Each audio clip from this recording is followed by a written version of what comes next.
હવે ગુજરાતમાંથી ગુંડારાજ ખતમ કરવાનું અભિયાન રાજ્યની સરકારે શરૂ કરી જ લીધું છે અને દરેક જિલ્લામાં ગુંડાઓ સામે ઓપરેશન શરૂ થઈ ગયા છે.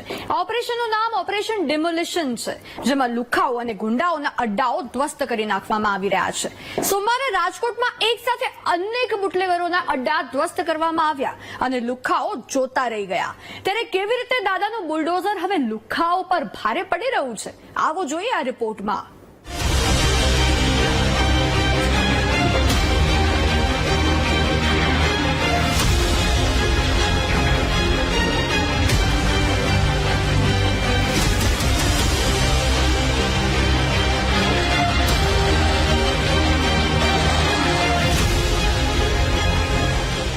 રાજકોટમાં ઓપરેશન ડિમોલિશન. બુટલેગરોના ઘરો પર ફર્યું બુલડોઝર.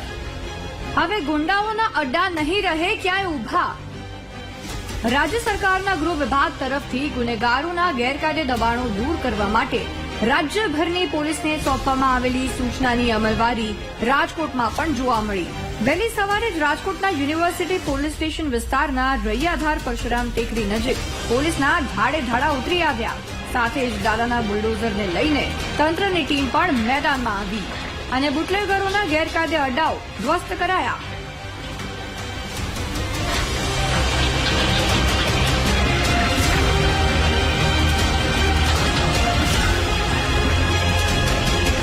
બુટલેગરોના ઘરો પર ફર્યા બુલડોઝર. 55 જેટલા ગેરકાયદે દબાણો કરાયા ધ્વસ્ત. પોલીસે સવારે 7 વાગ્યાથી જ ડિમોલિશનની કામગીરી હાથ ધરી હતી, જેમાં પીજીવીસીએલ અને મહાનગરપાલિકાની દબાણ શાખાના અધિકારીઓ સાથે જોડાયા હતા. આ ડિમોલિશનમાં 2610 ચોરસ મીટર જગ્યા, જેની કિંમત 6 કરોડથી વધુ થાય છે, તેને ખુલ્લી કરાવવામાં આવી.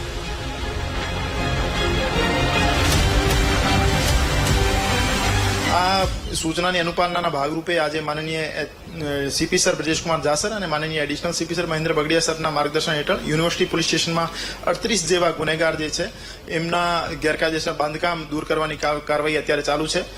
એઝ એ ગુનેગાર છે એમના 55 કરતા વધારે ગેરકાયદેસર બાંધકામ જે છે અત્યારે દૂર કરવામાં આવી રહ્યા છે અને આ આરોપીઓ વિરુદ્ધ હત્યાનો પ્રયાસ, લૂંટ, મારામારી અને પ્રોહિબિશનના ઘણા બધા ગુના દાખલ થયેલા છે અને અમુક આરોપીઓ વિરુદ્ધ પાસા જેવી કાર્યવાહી પણ થયેલી છે અને ભવિષ્યમાં પણ જે વારંવાર ગુના કરવાની ટેવવાળા આરોપીઓ છે એમના વિરુદ્ધ પણ એવી જ આ રીતે કડક કાર્યવાહી કરવામાં આવશે. રાજકોટમાં પોલીસ અને તંત્રએ લુખ્ખાઓ સામે જે કાર્યવાહી હાથ ધરી છે તે મુદ્દે ગૃહ રાજ્યમંત્રીએ શું કહ્યું, જરા તે પણ સાંભળો.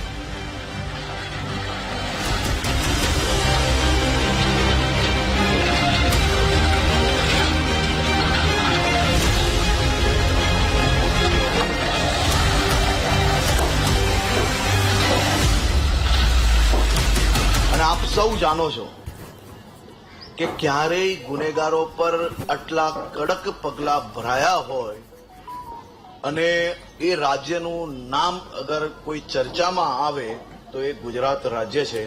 છેલ્લા 3 મહિનાની અંદર આવા અનેક ગુનેગારોની શાન ઠેકાને પાડનાર પોલીસનું નામ ગુજરાત પોલીસ છે અને આજે રાજકોટ પોલીસ દ્વારા આવા 38 ગુનેગારોના 38 મકાનો ધ્વસ્ત કરીને 2800 મીટર ત્યાંની પોશ એરિયાની જગ્યા એ રાજ્યના નાગરિકોના હિતમાં, રાજ્યના નાગરિકોની સેવામાં ખુલ્લી મૂકવામાં આવશે.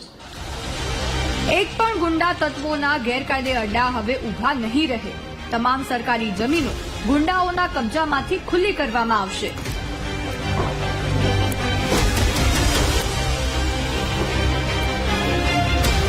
આ સીધી જ ધમકી છે લુખ્ખા તત્વોને અને હવે તેની શરૂઆત રાજકોટમાં પણ શરૂ થઈ ગઈ છે. કેમેરામેન નિશિત ગઢિયા સાથે ભાવેશ સોંદરવા, વીટીવી ન્યૂઝ, રાજકોટ.